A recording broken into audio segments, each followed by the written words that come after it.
Welcome to a special late night.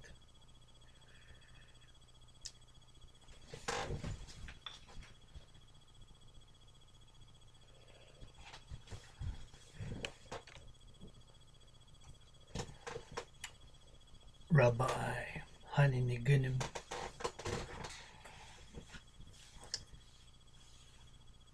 dedicated to the space mission, Israeli space mission, the moon landing, for a safe journey, safe. It's gonna return, or maybe not. Maybe today's topic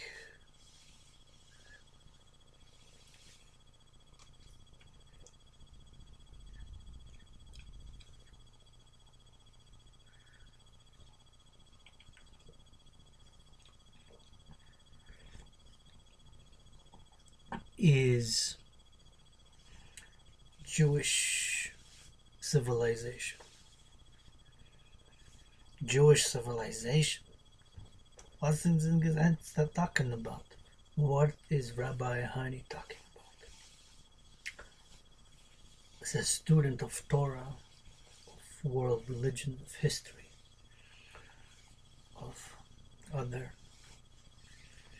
human activities, endeavors under the sun, on earth, under the stars. Jewish, I'm a student in a Jewish civilization. Some say a scholar, but prefer a student, scholar, always learning. And one interjection, if to make a joke, please have yourself a cup of coffee and tea, whatever, some water.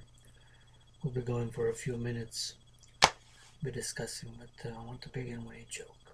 It could be a philosophical joke or a saying, a Haniism if you want. From yours truly, Rabbi Hani.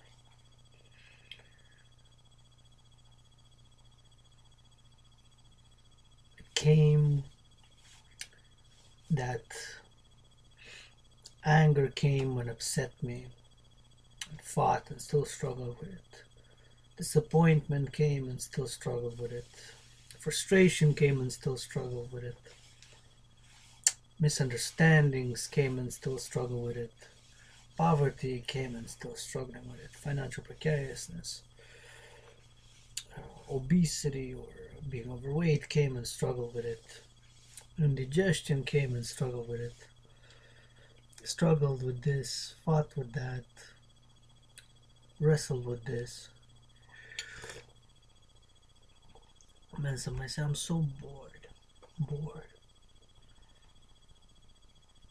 Boredom came once to me, knocked at the door. I said, yeah, hi, can I help you? He said, hi, my name is Boredom. I came to join you.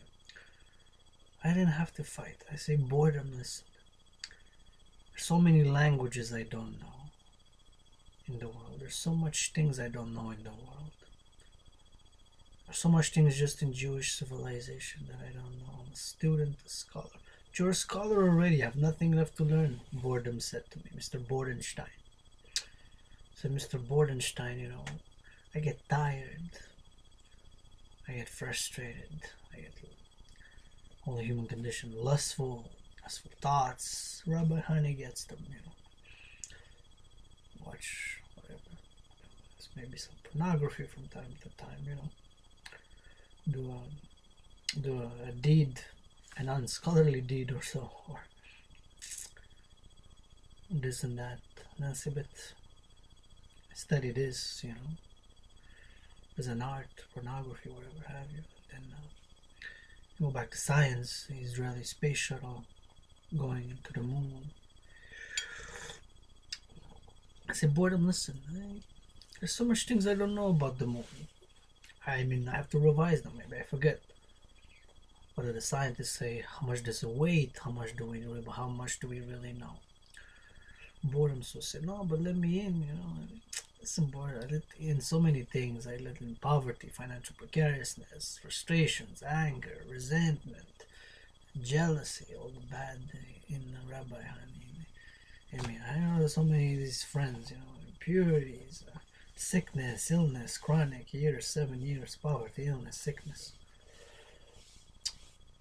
See, you came, you kept on bothering me, you come again, boredom, Bordenstein, bored, to be bored. Rabbi Hani, I'm gonna get frustrated, angry, resentful, bad state, depression.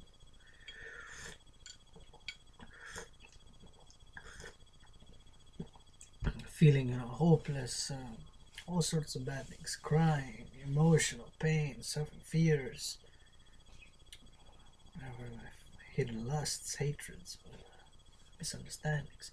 But boredom now. How come?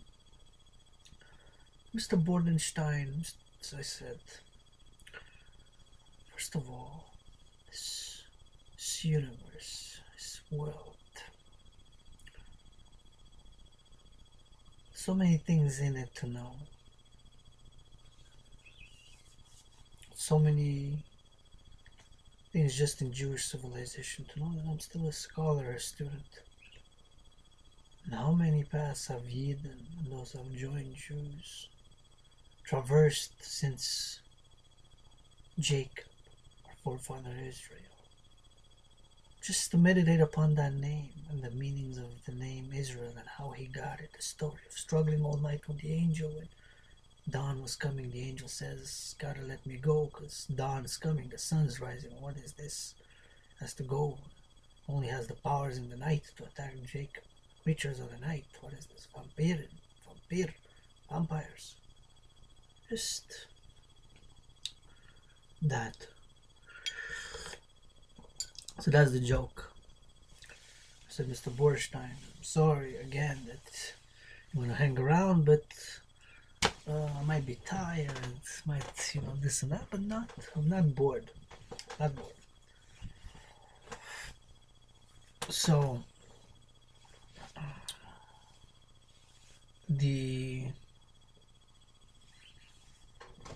that is the sort of philosophical joke.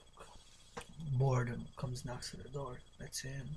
And I let in so many other things, but not boredom. Not like to hang around with bored. So I don't get bored. So there's always something you can do. Use your creativity in the Torah. Just study Torah. You've read up passages 156 times. Yes, 156 times about it, have you? Every year that passage, let's say 30, 34, whatever times since read it. Then you read a different commentary and a different interpretation. So it expands the horizon. There's more to it. So boredom is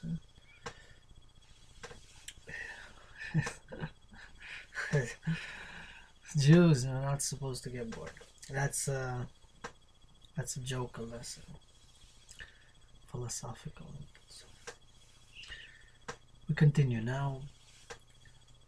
Let's continue the topic. Jewish civilization. What? Where is it? How does it taste? What is it? You tell me what it is. Jews. What's a Jew? Who's a Jew? Who's a Jew? I'm not gonna discuss that question now.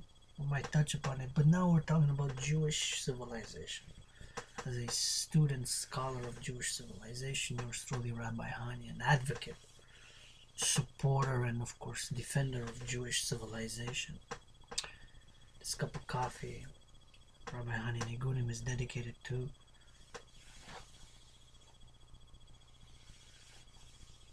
Jews worldwide and to our allies want to see a survival continuity of Jewish civilization within a universal global world peace, global security, and international prosperity within that context of a universal. Because as you see, Jewish civilization is tied in with the universe, the world, the universal history. Whether we are aware of it consciously on a daily business, whether rich or poor, such as Rabbi Hani, financially at the present moment in time, but have lots of hugs to give for the Yidden and for, of course, our allies and for the world at large as well, for Gentiles. Since I'm pretty much a universal human being around me. This lecture could be entitled From Jacob's Struggle with the Angel, Becoming Israel, when the name Israel first was written in the Torah and the Bible, when the first name Israel arose, let's say, uttered, of course, by that mysterious being, and was given as a surname to Jacob, as a name to Jacob, a new name. It's 4,000 years ago or so, even more, chronologically. We don't have fully agreed upon opinion of timeline of Jacob, but we have a circa agreement, so around 3,780 years ago.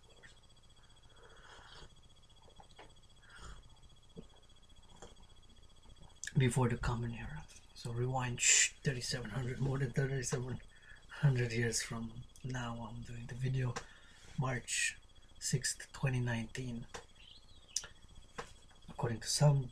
And of course, it's the month of Adar in Judaism. That is Adar.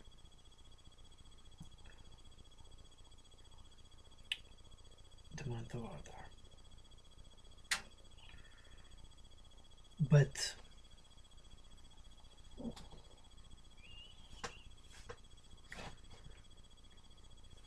so from that time, the Jews in Egypt, Moses, to today,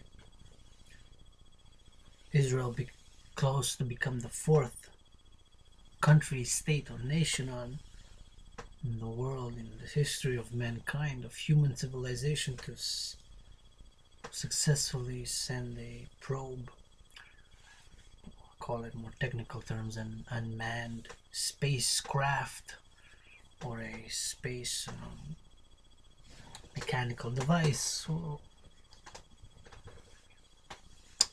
the technical terms will suffice it to be that Israel will become the fourth country state on Earth to land something on the moon. The three others being United States of America,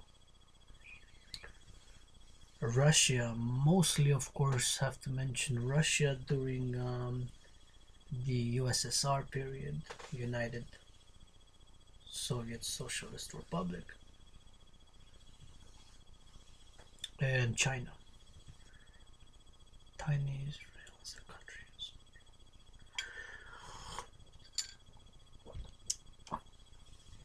Now I want to interject one of my long narrations, since something that I've struggled with online, and that's anti-Semitism. Fortunately, we've seen a rise in anti-Semitism across the world. Attacks in synagogues, attacks on Jews. I've written theories and essays about it, and one has to do with the attribution of psychosexual anti-Semitism, where I dissect the comments and the fears and the videos that anti-Semites put. Of course, I struggle fighting against online anti-Semitism. The dissection of this specific anti-Semitic part, the attribution of all sorts of bizarre, weird, and other derogatory use towards Jews and sexuality. One of it, of course, being Jews' involvement in pornography and the Jews' LGBTQ endorsement, and of course anti-Semitic propaganda, but I've specifically done a theoretical paper to find it. It's been published in the past 2.5 years, but specifically on that part of anti-Semitic propaganda and anti-Semitism and anti-Semites who link Jews to this to what they call, of course, sexual perversion, sexual deviation to the sexuality. That so, anyways, without digressing.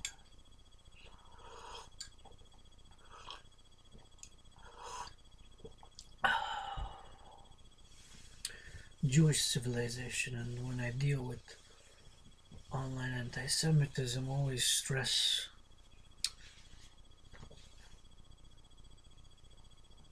as a general principle, as a encompassing principle, that Judaism constitutes a civilization. It's Jewish civilization that, as a supporter, advocate, and defender of Jewish civilization, that encompasses, of course, continuing history of thousands of years. Where did it begin? Now we're going on the moon. Jewish civilization continues in space now. That's why Rabbi Hania is making this video, to show my support, advocating and defending Jewish civilization. Again, within the universal context, of course. Not at the detriment or the destruction or oppression or subjugation of other civilizations, such as Sino civilization, Western civilization, African civilization, Japanese civilization. If we're working together for world peace, international prosperity, and global security. Jewish civilization now is going into space through the sending of the probe, spacecraft by Israel, using, of course, Elon Musk's Falcon 9 rocketry, from my understanding. I now have to interject something, because one of my favorite scientists, well, it's not that one of my favorite scientists, okay, Robert Oppenheimer is one of my favorite scientists, which is Jewish, or part Jewish, from my understanding. Robert Oppenheimer, who worked on the Manhattan Project, my understanding is part Jewish.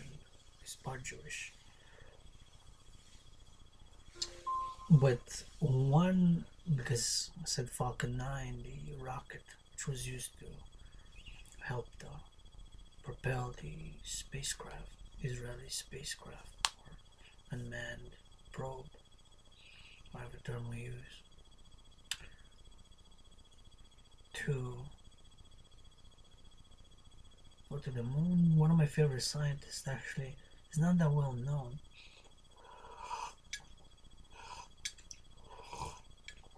Circles that are outside of NASA, but is somebody who was named Jack Whiteside Parsons, and he actually developed a solid rocket fuel that actually some even credit that he's actually the father of modern rocketry and modern rockets that, of course, the Apollo used, and other rockets, and of course ICBMs used for more destructive purposes.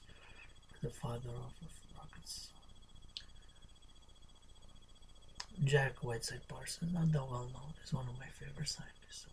He worked for what was called the JPL, not the Jewish Public Library, but the Jet Propulsion Laboratory from California, and later became NASA. It morphed and JPL became NASA.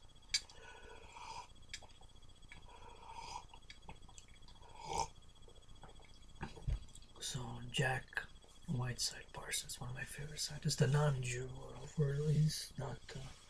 He might have been part Jewish, but from my understanding, my knowledge, he wasn't openly or no, he was open of Jewish descent, but he could have been partially Jewish. That's not the point. But the point is science, to work together with science, of course, Israelis and Jews and non-Jews, to secure the world, have global prosperity and international peace. So Jewish civilization today, I said it's flying, going towards the moon. Jewish civilization. And now I'm gonna lecture a little bit on more Judaism, the moon. Isn't it fascinating?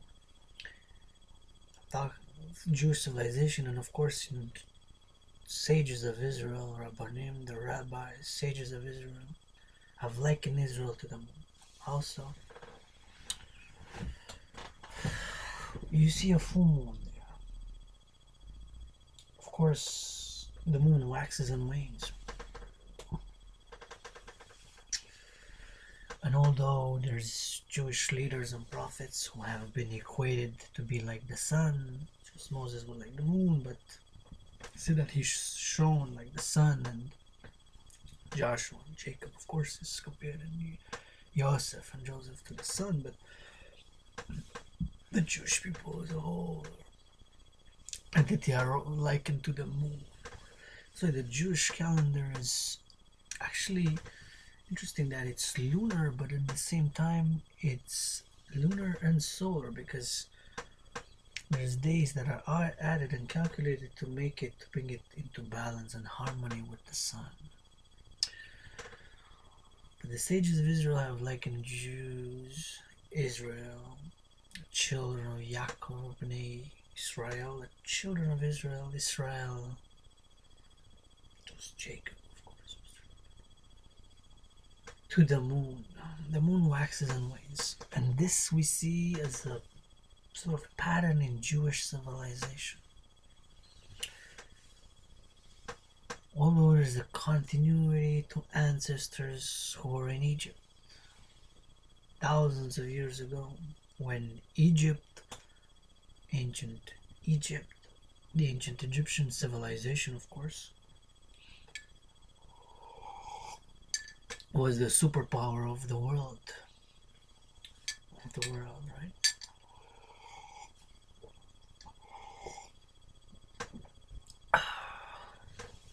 And of course, there's deep connection there, spiritual, historical, and civilizational connection to ancient Egypt.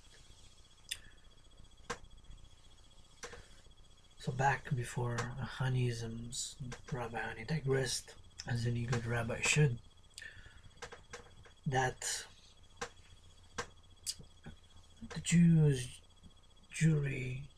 children of Israel is likened to the moon, because the moon waxes and wanes. Where is waxes and wanes?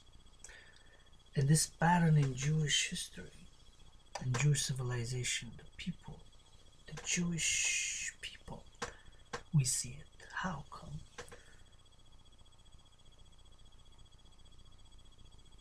The moon waxes and wanes to reach back to full strength. So has Jewish civilization been. Rose, waxed, rose, waxed, rose, waxed. And just like the moon, it seems like it's disappearing.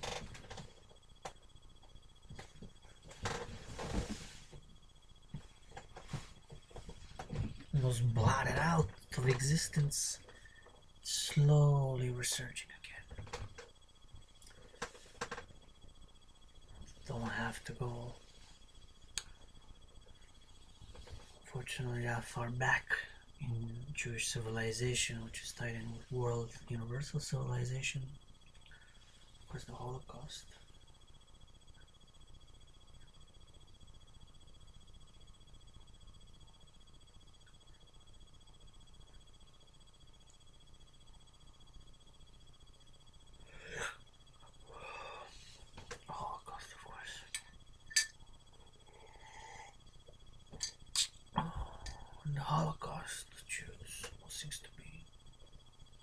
most powerful nation at the present. That was then in Germany, of course. And then a resurgence. 3.5 years after the Holocaust, Israel was founded. A tiny piece of land was given as something in my eye.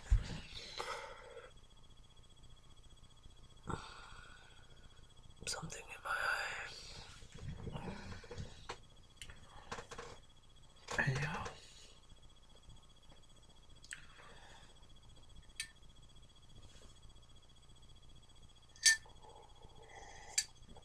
So Israel was founded and the moon began to re-emerge, referring of course to the Jewish people. Israel, hi.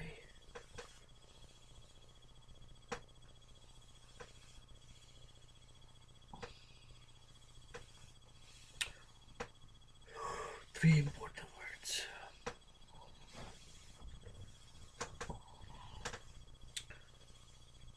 And we see that back into further history. We go from modern, go back to the Romans. And of course, there is a bit of ours. The Romans conquered almost all the known world in the Western civilization. And we'll not go into the connection between Rome and Jerusalem and Jacob and Esau, because that will require much more coffee than I'm willing to ingest at the present moment in time. But needless to say that there's a spiritual connection between ancient Romans and the Jews that goes to Torah, and of course the story of Jacob and Esau. And in fact, some of the sages of Israel, actually a prophet, he was a convert from Rome. Prophet Obadiah is a Roman convert, and others, or descendants of Romans. Because of course the Torah says, thou shalt not reject an Edomite, for he is your brother. You should not reject him, he's your brother, he's an Edomite. You should not reject him, he's an Edom, he's an Edomite. Don't reject him.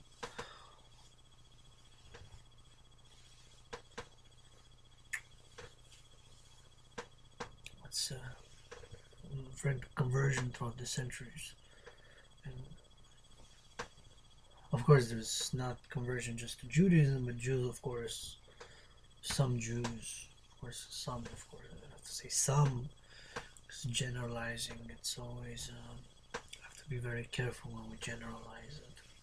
Whole populations and whole nations, because so much diversity in the individual matters. But of course, there was conversions, Jews who adopted other religions and we intermarried, and of course disappeared.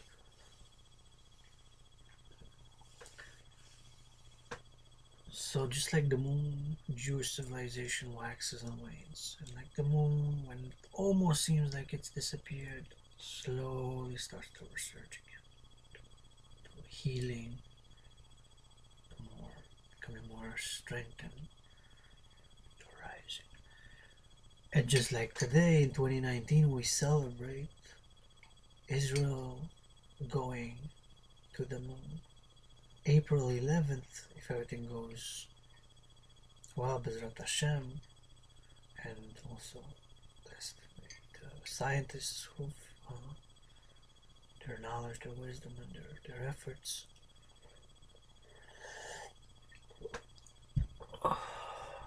to reach the moon, to go to the moon.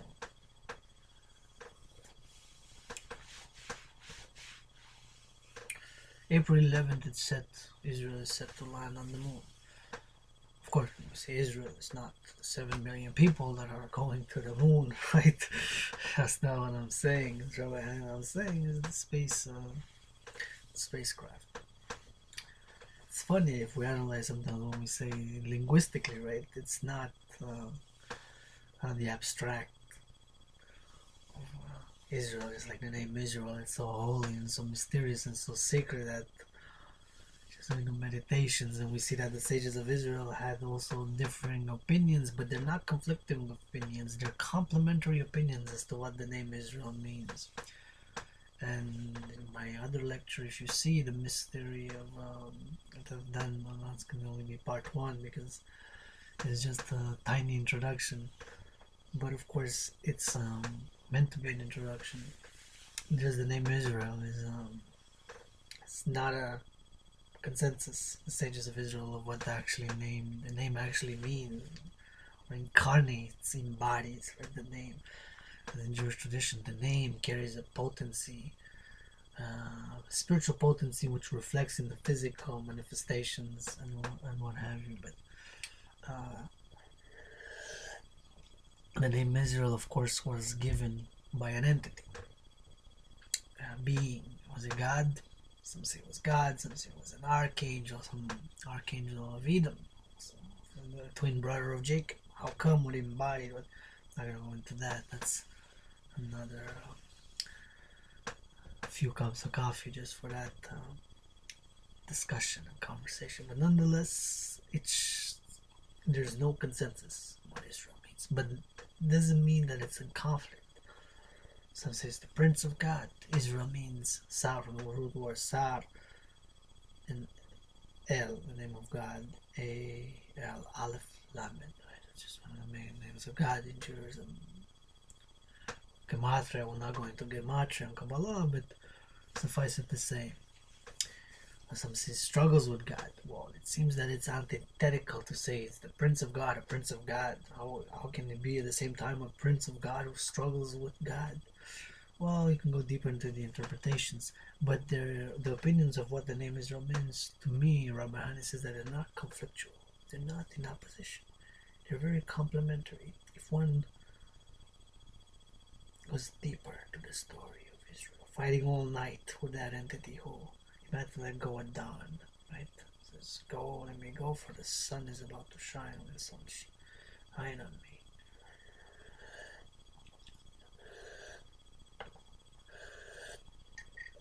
And so,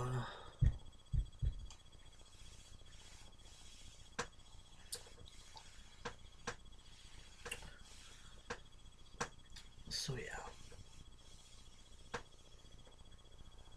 So April 11th, Israel is set to land on the moon, becoming the 4th country on Earth, and this is my dedication to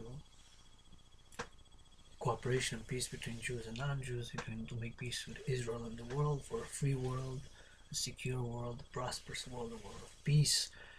And I'm going to drink so that we increase in acts of goodness and kindness, or acts of goodness with kindness, and furthermore acts of kindness with goodness.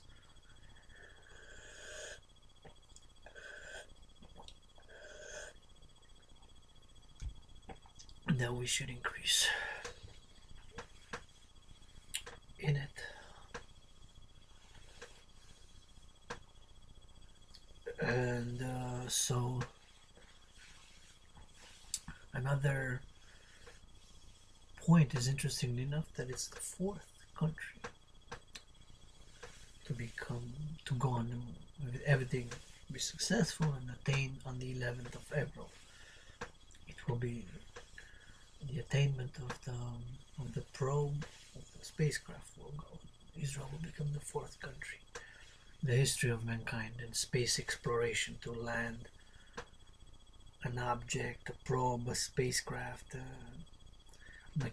mechanical and manned object on the moon. So this has inspired me and dedicated to the team and efforts, like I said, and further wishing for world peace, international security, and global prosperity. That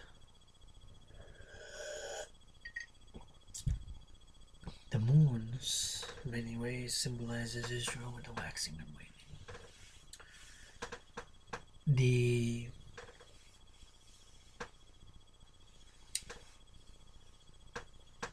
During the time of the Roman Empire,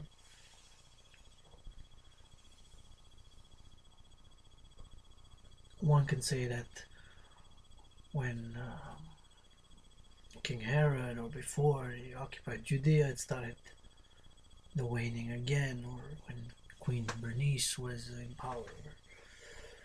That's not because it was Queen Bernice's. Actually, there were a few queens that were Bernice that were actually part, interestingly enough, they were part Roman, part Jewish. So they were, one would say blood, was ethnicity, Jewish, Roman, Bernice, and Herod, of course.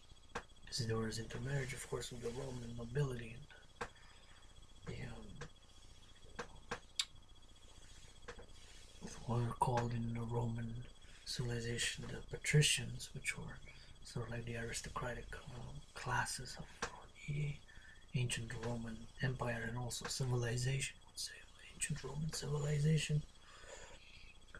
And but it was, of course, because of other issues, not because necessarily because of Herod or Bernice. But nonetheless, with the destruction of the temple, 70 of the current year, and that was, of course, very waning again. And slowly, almost like it seemed that there was no resurgence, just like the moon, when it seems that it's completely disappeared, slightly a re-emergence in what was the Arabic civilization. Jews continued and began a resurgence, and again a waxing again in the Middle Ages with the persecution, and another resurgence with the Renaissance. Again, of the Holocaust, of course. And we go even back before the Roman, right? We go to when the moon was full during King Solomon's time, and King David, of course. King David is likened unto the moon in many ways. Solomon also to the moon, but Solomon in many ways to the sun, just like Samson. But Solomon is more a unifying figure of the sun and the moon, which will not go into details right now. But David, of course, too, as is customary in some Jewish civilization, and the sages of Israel have instituted the blessing of the month. Kabbalistic tradition says that we have to wait until 7 days have passed to bless the new month, so it's a good time to do it this Friday if you haven't done it yet.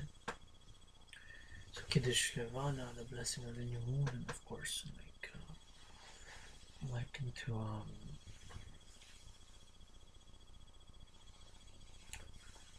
King David. Something in my eye. So King David, of course, my great grandfather, and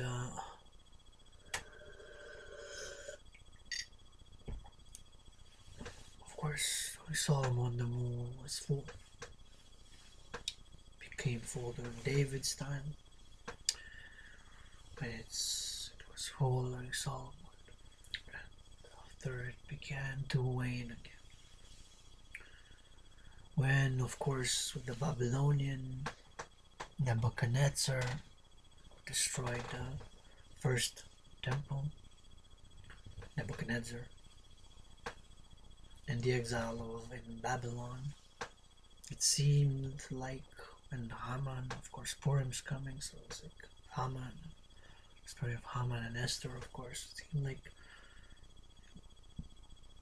the moon disappeared, symbolizing the Jewish people, and then again a resurgence with the return, the decree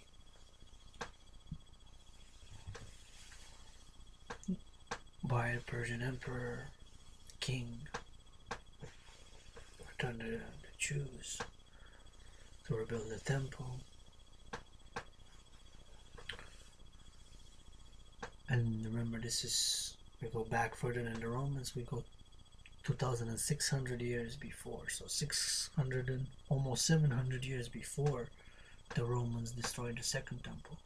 This was circa 584 before the Common Era, keep in mind. When the Persian Empire, it's known as the Persian Babylonian Empire, well, that's historical, and historians debate whether to call it, but it's Babylon. Well, Babylon, Babylonian Empire, which of course became the Persian Empire,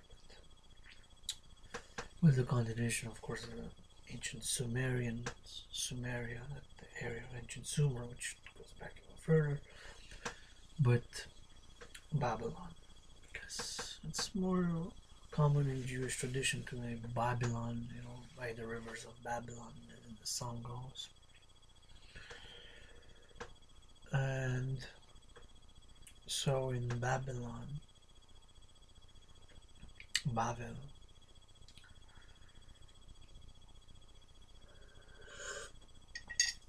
Jewish civilization, just like the moon waxed and waned.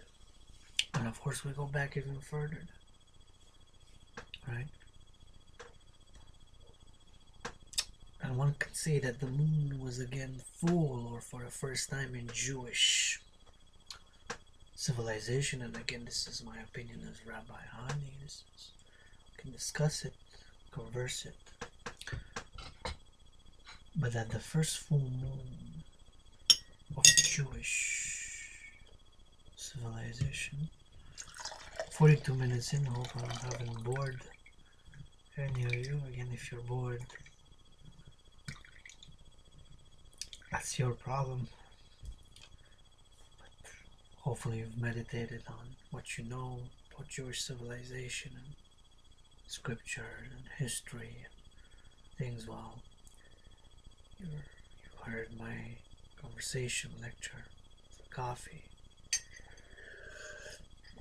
So we continue. So my position is that the first full moon of Jewish civilization, that is speaked, and it had several in history, is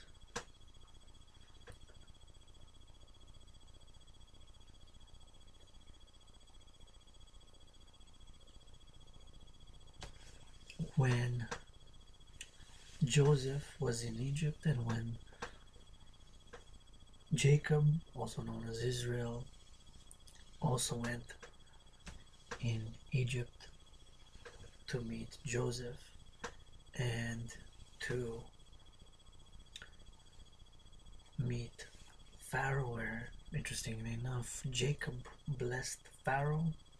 Seems paradoxical, another interpretation, commentary, mystic. And of course, Genesis chapter 50 leaves us all bewildered and with more question and more meditations than perhaps other chapters of Torah.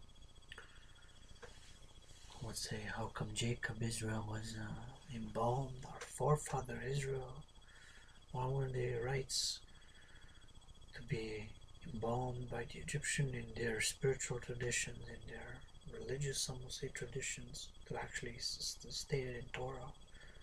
The Egyptians mourn for Jacob 70 days, as is the mourning for the Pharaoh himself.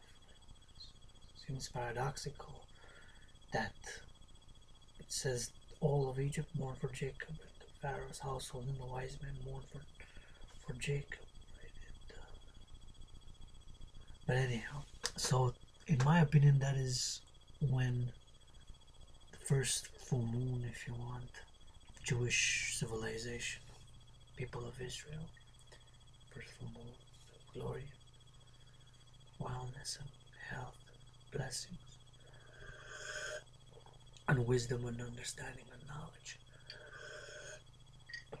was embodied, reflected when Jacob went to Joseph in Egypt. And then after Jacob's death, the death of Joseph, he was put slowly, it began to wane again. Until it waned, until Moshe Rabbeinu, Rabbi Moses, Prophet Moses emerged. And with Moses at Sinai, the giving of the Torah, the Ten Commandments, my moon was full again. The moon was full again.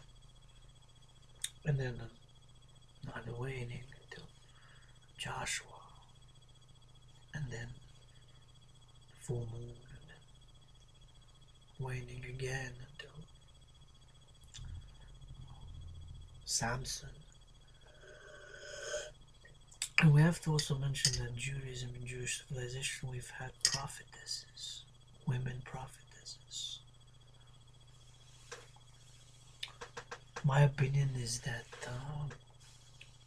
when Deborah's singing, and not just Deborah's, but this is when Moshe and they led Zipporah, etc.,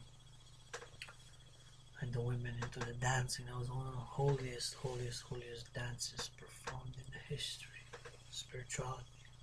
It says that with the cymbals and timbrels and lyres, and there were prophetesses. Hannah also. So Judaism, Jewish civilization has women prophetesses. I have to give credit, and we have to say, because it's important to note that Jewish civilization, Judaism, there's prophetesses. There's women who are prophetesses, priestesses. Of course, there's a relationship of the moon and the Jewish people, and the marriage with God, which we'll not go into now, but it's nonetheless. So the waxing and the waning, and now,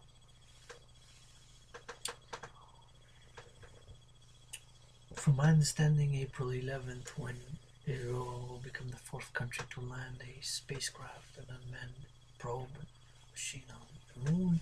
The moon will not exactly be full. It's only about 7 days. I think it's on the 19th or the 20th even of April that it's actually the full moon. I have to double check. That might be not so correct, but from my understanding, the full moon in April is on either on the 19th or the 18th or the 20th, maybe even 21st. I'll have to double check if it's a full moon or not. I know this coming March is in 14 days from now, which is on the 20th or then the 21st, because it doesn't really last only a day. For me, a full moon is like 3.5 days. You know, you can. Okay, we have the perigee fullest for a few minutes, an hour, and then of course it becomes to wane again. But to me, the fullness of the moon is 77 hours at least. It's not. So Jewish civilization continues in space as I'm speaking, as I'm recording it. This will perhaps be posted in a few days from now, by the Sabbath is over, or next week in March. So before the probe lands on the moon.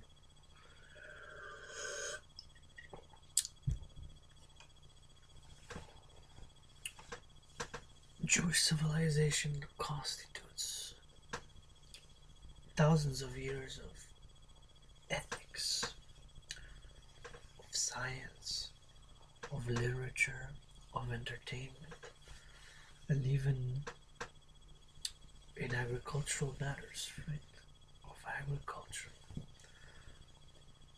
of development of thought, of thinking, of law, jurisprudence. From the Torah and Moses commanding to have equal scales as the balance to be equal. The system of law to today, where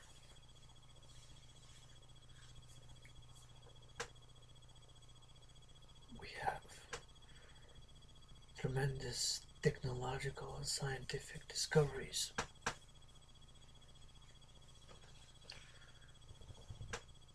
in the world.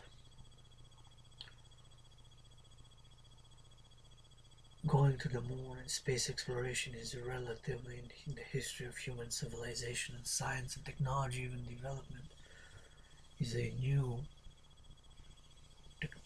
science, is a new technology, is a new phenomenon, if you will. It's like a few decades. So, and the Soviets were actually one of the first ones to launch a satellite, right? Explored in many ways by an unmanned probe. It was a satellite, and the first man in space was actually the Soviet Yuri Gagarin in the year 59 or so, I believe. Was the first one was the Soviets. So, not sure it was Jewish or not, but there were Jews involved in the Soviet space program. There were many scientists involved in it.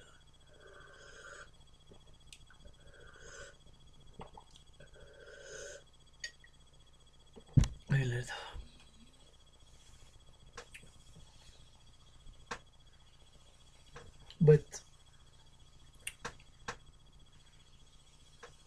or should to say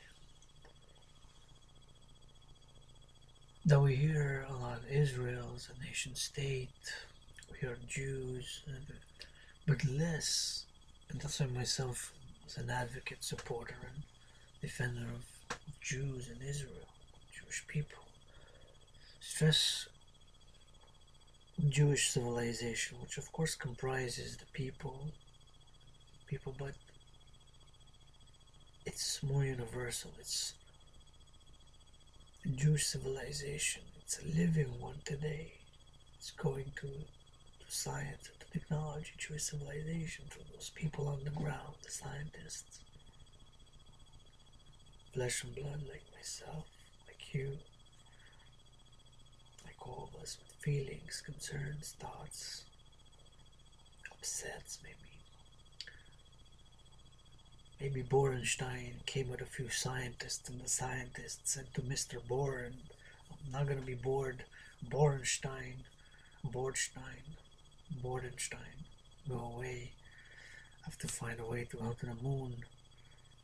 Working, and they continued in their research and academia in order to launch the spacecraft, to go to the moon. And so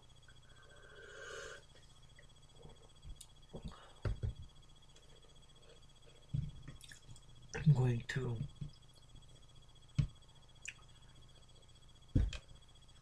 now do a little exercise of being a student, as I'm a student.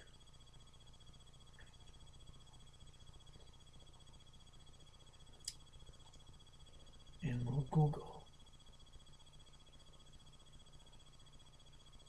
to see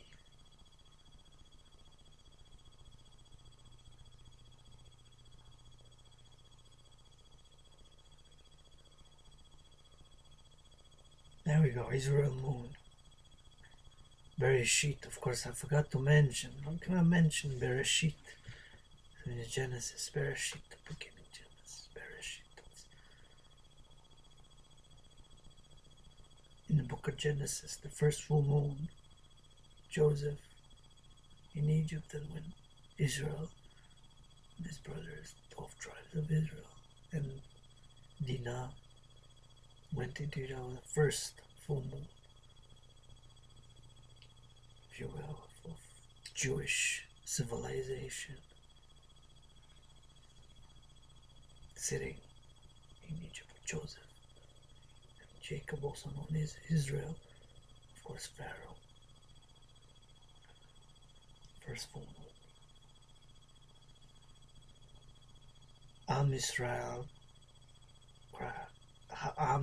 High. Israel's first moon mission spacecraft sends back selfie.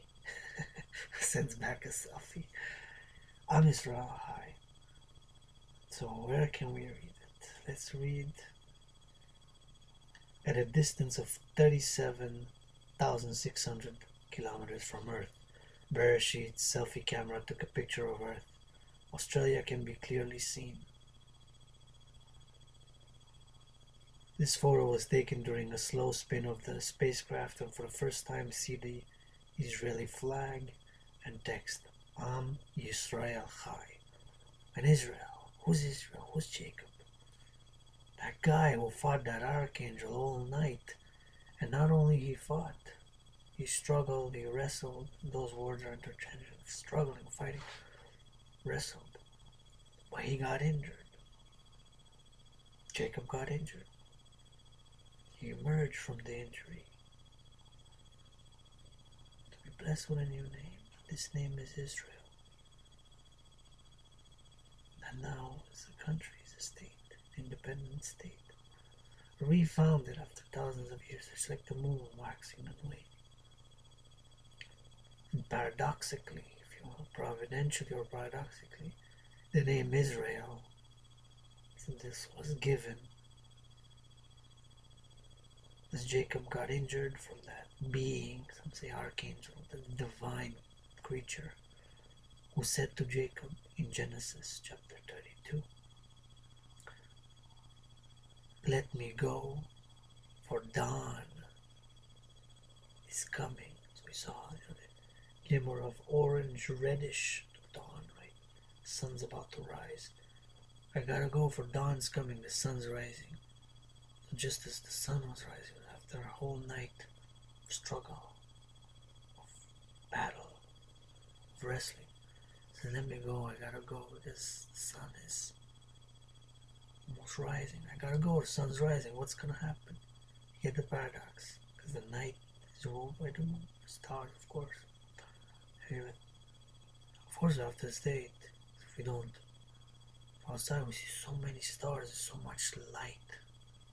Right at night, it's just that we can't see it. We're blinded by light from our cities, our urban cities, but the sky is actually full of countless galaxies, solar systems, stars, billions of them, and galaxies, and the universe is full of light, of stars. But Jacob said, that creature said to Jacob, Jacob said, bless me. He said, from now on, your name shall be Israel, for you have struggled with man and with the divine of God. Have overcome, but he got injured, got hit. And at dawn, a new son Israel is rising again. So I'm Israel high.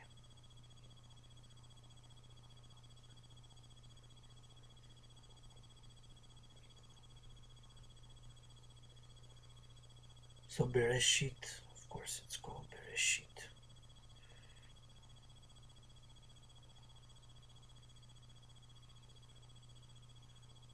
Israel's first lunar lander has notched another important milestone.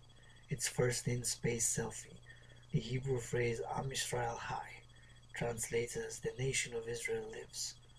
The people of Israel live.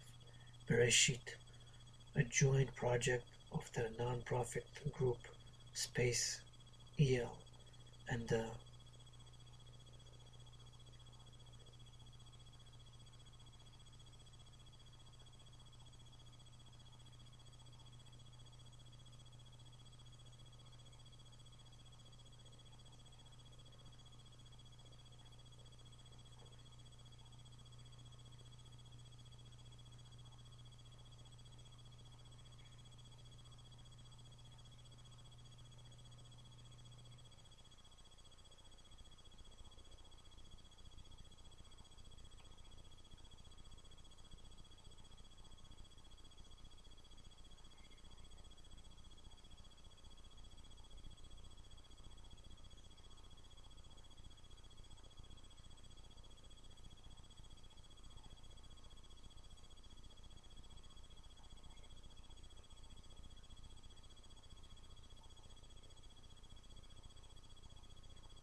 Jewish civilization